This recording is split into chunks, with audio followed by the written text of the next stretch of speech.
Greetings everybody and welcome back to TV. This is Pablos to break down the match between France and Morocco, the first quarterfinal of the World Cup. This goes on Thursday, 4 p.m. Eastern. But before that, just a little breakdown about my plays yesterday.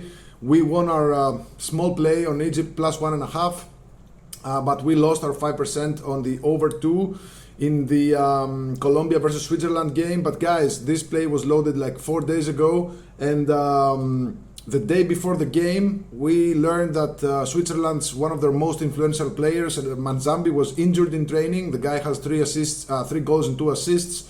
Vargas, who also has, I think, a couple of goals and an assist. Basically, their 2 most creative players were not at 100%. Manzambi didn't play at all. Vargas came in at the 90th minute. Colombia just really bad in that game. You could see in the face of their manager, he was always so anxious. And anyway, Switzerland got the job done in the penalty shootout. Guys, if you gave me 100 more chances to bet this game, I'd bet the over 2.5 in all 100 times. It was just an unlucky thing that 2 of their best players basically were injured and were not at 100%. Now onwards to this game, I don't have anything to promote. Just keep in mind that if you buy a 3-day pass, you'll get all 4 of the quarterfinals. I still haven't loaded anything yet because, you know, there are injured players, reports coming out that players are sick or, you know, having stomach cramps or whatever, they're having fever. Guys, I'm gonna wait till match day to load plays, so check back on my page wt.buzz/pl or on my Twitter or X account at poly_wt, where I'll notify you what I have going. Now onwards to the free play, to the free breakdown actually. France versus Morocco, again Thursday, 4 p.m. Eastern. Let's look at the odds here a little bit. France minus 415 to qualify, Morocco plus 350. So if you're looking for value, Morocco is the value. Again, it's value and it's a proposition, it's not what I'm betting. For the 90 minutes, France minus 170 favorites, the draw at plus 290. Morocco plus 570 underdogs here. The spread is set at 1, the total is set at 2.5. Guys, I can't go anywhere near sides or totals. This match could very well end like a 2-0 for France. It could open up like a 3-1 for France. Although, you know, the big news here is Morocco's Saibari, one of their 2 best players in the tournament. He was taken off in the first half of the match against Canada with a thigh injury.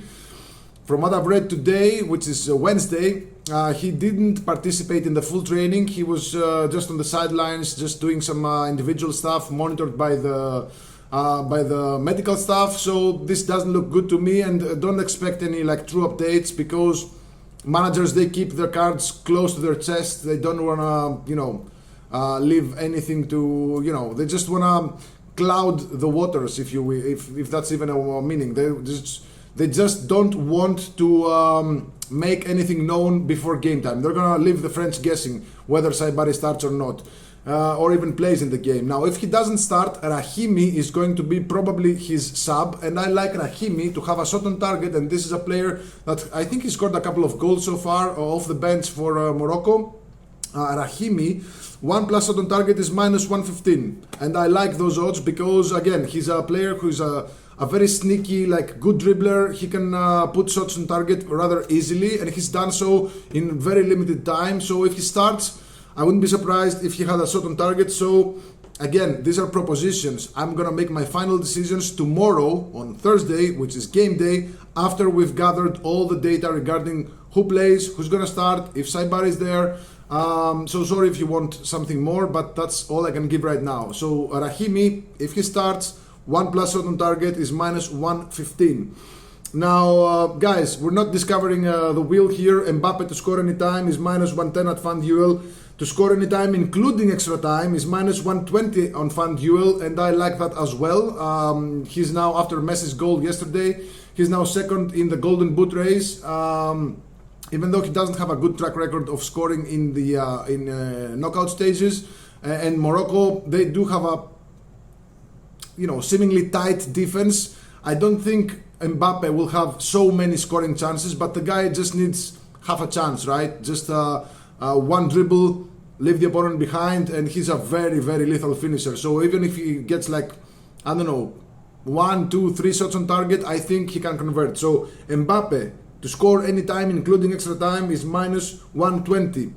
Now the referee situation is quite weird, if you ask me, because FIFA, who by the way are super corrupt. I mean, if you haven't living under a rock, FIFA is extremely corrupt in this competition in general, but we've seen that also in this competition. Now they appointed a referee squad which consists of 5 people from Argentina. So that's quite weird, if you ask me. I mean, we usually see like a mix of ethnicities there in the VAR, or the referees that are on the pitch, the 4 referees that are on the pitch. Now we got a full team of Argentines. That's weird to me, guys. I wouldn't be surprised if they sliced and diced France here. Who, by the way, were really hard done by the referee in the Paraguay game, in the match versus Paraguay. If you watch that game, Paraguay should have gotten, I don't know, maybe 2, 3 cards easily. But it was France who finished with 3 cards, Paraguay with 0 cards in that game, and even Olise got a card. He was baited by the guy from Paraguay. He never really touched him. The guy fell down, started touching his head. Oh, he hit me. Olise got a yellow card, and that means that if he gets carded in the game versus Morocco and France advance to the next round, Olise is gonna miss the semi-final through a very, very unfair yellow card versus Paraguay. So guys, keep in mind that referees are a big part of what happens in the game. Now we got Facundo Tello, who is one of my favorite referees to bet on cards. Now the cards line is set at 3.5, sorry. So I like the over 3.5 cards, which is plus 104 at FanDuel, but keep in mind that FanDuel, they do not count red cards as 2 cards. They count it as 1 card. So I'd rather bet this on B365, which is minus 121, or even MGM, which is minus 145. So over 3.5 cards is a very, very passable number. I know France haven't gotten many cards in the competition, although they did get 3 in the match versus Paraguay. This is actually a revenge game from the 2022 World Cup semi-finals, where France beat Morocco by 2-0, but there were 2 very controversial decisions against Morocco, where a couple of players were fouled inside the area, and the referee the VAR didn't intervene. So I'm not sure what's the situation here.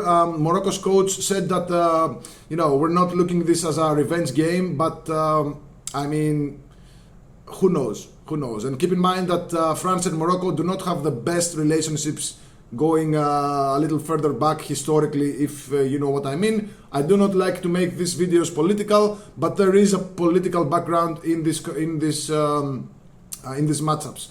So that being said, I wouldn't be surprised if this game turned into a card fest. So over 3.5 cards, again, minus 120, minus 145, minus 130, might actually make my card on Thursday for this game. Keep in mind that if you find any type of bet in the predictions markets, for Paris to burn, Paris is going to burn whether France win or whether Morocco win. I can almost guarantee you that. So if you find, I don't know, over 2.5, over 200 and a half burnt cars, or over 400 people to be arrested, I don't know. Paris is going to burn no matter who wins this game. So if you remember what happened after PSG won the Champions League, I expect something similar. So anyway, just before my recap, I want to remind you guys that I don't have a play in this game. I'm gonna wake up tomorrow, read the latest news on Saibari, see if he's 100% to play or to start. I don't have any plays loaded at the page right now because, again, for example, Norway came out and said some players in the squad have headaches, they have stomach problems, they have this, they have that. I'm not sure if they're trying to murk the waters here, or if they, I don't know, if it's like a distraction campaign or whatever. I'm gonna load plays at the day of the game, as soon as all the data is in my hands. So now let's go to the recap. I like Rahimi from Morocco to have a shot on target. It's minus 115. Just keep in mind, guys, that DraftKings, for example, they're all over the place. The highest player to have a shot on target is El Kaabi, who is maybe doesn't start. And up until yesterday, it was actually a guy who has played like, I don't know, maybe 10 minutes in the game. So these markets are mispriced by certain books out there. So anyway, Rahimi, to have a shot on target is minus 115. I'd bet this to minus 130 if he starts. If he doesn't start, he'll probably come in late in the game. You can get that on live.